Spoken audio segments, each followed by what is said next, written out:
جس طرح ہماری خواتین نکلی ہیں اس الیکشن میں، جس طرح انہوں نے ووٹ ڈالا ہے، میں آپ کو سلام پیش کرتا ہوں۔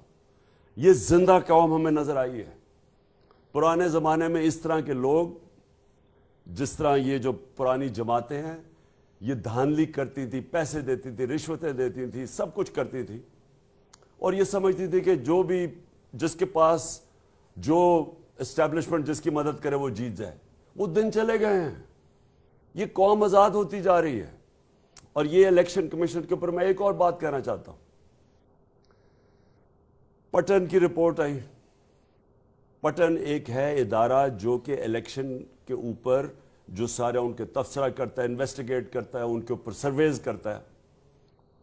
اس ادارے کی کیا رپورٹ ہے؟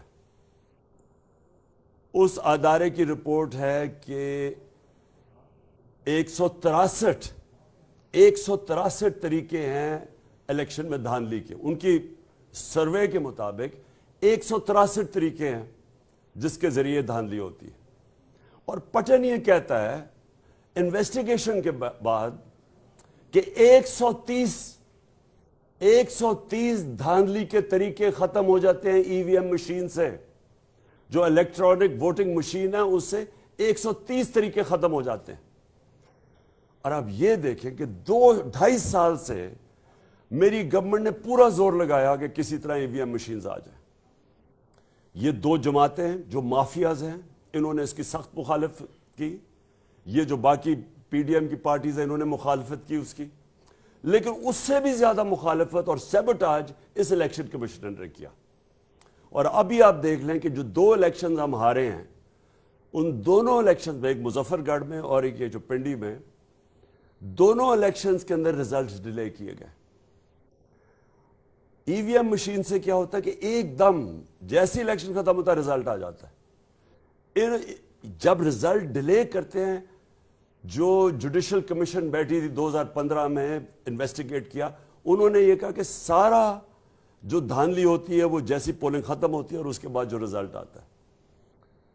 اور یہی پٹن کی اب رپورٹ آ گئی ہے، اور اسی لیے ہم چاہتے تھے کہ ای وی ایم مشینز ہو تاکہ صاف اور شفاف الیکشن ہو۔ اس الیکشن کمیشن اس کے خلاف کیا۔ میں پھر سے اپنی قوم کو مبارک بھی دیتا ہوں۔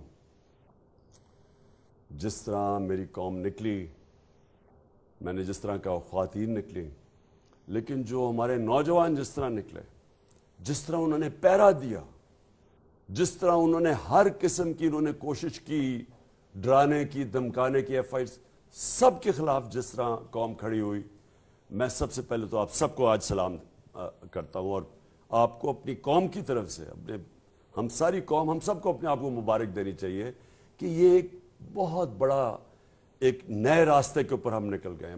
انشاءاللہ یہ قوم، جو میں حقیقی آزادی کی بات کرتا ہوں، اس طرف ہم اب نکل گئے ہیں، کیونکہ الیکشن کے ذریعے بھی قوموں کو غلام بنایا جاتا ہے۔ یہ کنٹرولڈ الیکشن کے ذریعے بھی قوموں کی عوام کچھ کہتی ہے اور رزلٹ کچھ اور آ جاتا ہے۔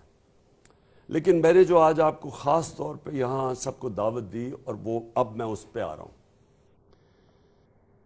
اس وقت آصف زرداری، شہباز شریف اور مولانا نہیں میں کہتا، فضل الرحمان، 3 اسٹوجز، یہ سارا اب یہ کیا کوشش کر رہے ہیں؟ کل ہونا ہے ووٹنگ، کل اسمبلی میں فیصلہ ہوگا کہ پنجاب کا چیف منسٹر کون بنے گا۔ سب کو پتہ ہے کہ اب نمبرز تحریک انصاف کے پورے ہیں، چیف منسٹر بننا ہے تحریک انصاف کا۔ اب یہ پیسہ چلانے لگے ہیں اور 2 دنوں سے کوشش کر رہے ہیں ہمارے لوگوں کو خریدنے کی، ساری قوم کے سامنے، سارے ملک کے سامنے۔ سندھ ہاؤس کے اندر پہلے انہوں نے ہماری حکومت گرائی، ہماری حکومت انہوں نے گرائی بیرونی سازش کا حصہ بن کے۔ میر جعفر یہ بنے اور میر صادق یہ بنے، انہوں نے اس سازش کا حصہ بنے۔ انہوں نے ہماری گورنمنٹ گرائی، کیسے؟ ہمارے لوگوں کو خریدا، انہوں نے ان لوگوں کو خریدا جنہوں نے اپنی ضمیر کی قیمت لگائی، بے ضمیر لوگ، وہ لوگ، اور اتحادی وہ جو کہ مجھے افسوس سے کہنا پڑتا کہ پورے فائدے اٹھا کے ہمارے ساتھ، اور پھر جب وقت آیا اور جدھر سے بھی ان کو حکم ملا، اور وہ اب تو خود کوئی کہہ رہے ہیں کہ ہمیں حکم ملا، اب تو بلکہ نون لیگ کے لوگ، یہ جاوید لطیف اور یہ ایک دو اور ان کے، وہ خود کہہ رہے ہیں کہ جناب ہمیں تو دھکیلا گیا ہے، یہاں ہمیں تو حکم دیا گیا نو کانفیڈنس کا میں کرنے کا۔ اب تو یہ بھی باتیں سامنے آ رہی ہیں کہ کسی نے ہمیں دھکا دیا تھا، ہینڈلرز نے ہمیں یہاں بھیجا تھا۔ لیکن میں جو خاص طور پہ ان لوگوں کے نشاندہی کرنا چاہتا ہوں کہ ووٹ لیا ہمارے نام پہ، اس کے بعد انہوں نے پورے فائدے اٹھائے گورنمنٹ میں بیٹھ کے، اور ساری پاور کے پورے فائدے اٹھائے، بلیک میل کیا۔ ان میں سے زیادہ دیر بلیک میل کرتے تھے، جب ووٹ لینی پڑتی تھی، بجٹ کی سپورٹ کرنی پڑتی تھی، ہمیشہ اپنی قیمتیں لگا دیتے تھے کہ جی اب یہ بھی فلانا فنڈ چاہیے تو فلانا فنڈ چاہیے۔ اور اس کے بعد انہوں نے اس وقت غداری کی، قوم سے غداری کی، اپنے جو حلقے کے لوگ ہیں ان سے غداری کی، آئین سے غداری کر کے انہوں نے اپنے ضمیر بیچ کے آج بیٹھ کے جا کے دوسری طرف۔ پہلے یہ ہوا، اور تب بھی زرداری سب سے آگے تھا۔ اس زرداری نے سندھ ہاؤس کے اندر لوگوں کو وہاں پیسے کھل کے پیسے دیے جا رہے تھے ساری قوم کے سامنے۔ مجھے ابھی بھی افسوس ہے کہ ہمارے سپریم کورٹ کو تب سوچنا چاہیے تھا، انہوں نے ہماری اسپیکر کی رولنگ کو مسترد کر دیا، سپریم کورٹ نے فیصلہ کیا، چلے ان کا فیصلہ ہے، 12 بجے عدالتیں بھی کھول لیں، چلے ٹھیک ہے۔ لیکن ساری قوم کے سامنے جب اتنا بڑا ظلم ہو رہا تھا، عوام کا مینڈیٹ چوری ہو رہا تھا، اب پیسے لے کے اپنے آپ کو بیچ رہے تھے، تو تب تو کوئی عدالت نہیں ہماری اس کے اوپر نہیں آئی۔ اور اس کے بعد اب کیا ہو رہا ہے؟ پہلے انہوں نے الیکشن میں دھاندلی کی، وہ جیت کے ہم آئے ہیں، اب ہماری اکثریت ہے، عوام نے مینڈیٹ دے دیا ہے، کلیئر مینڈیٹ ہے، اب پیسہ چل رہا ہے، سب کے سامنے پیسہ چل رہا ہے۔ آصف زرداری، میں آج یہ آصف زرداری اور شہباز شریف پہ بات کرنا چاہتا ہوں۔ 30 سال سے آصف زرداری چوری کر رہا ہے، اس کو 10% کہتے تھے۔ اسی شہباز شریف اور نواز شریف نے اس آصف زرداری کو 2 دفعہ جیل میں ڈالا کرپشن کے اوپر۔ ان کی سٹیٹمنٹس پڑھیں کہ یہ آصف زرداری کو کہتے تھے کتنا بڑا چور ہے، اور وہ آصف زرداری ان دونوں کو کتنا بڑا چور کہتا تھا۔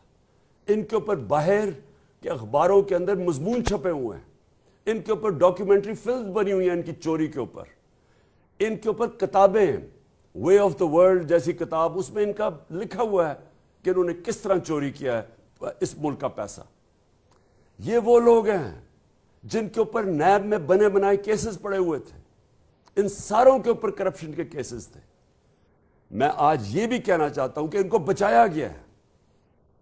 شرمناک بات یہ ہے کہ 3.5 سال میں کہتا رہا کہ ہماری پارٹی نے تو شروع ہی کی تھی 26 سال پہلے کہ پاکستان میں احتساب ہونا چاہیے، لیکن میں بے بس تھا۔ جن کے پاس پاور تھی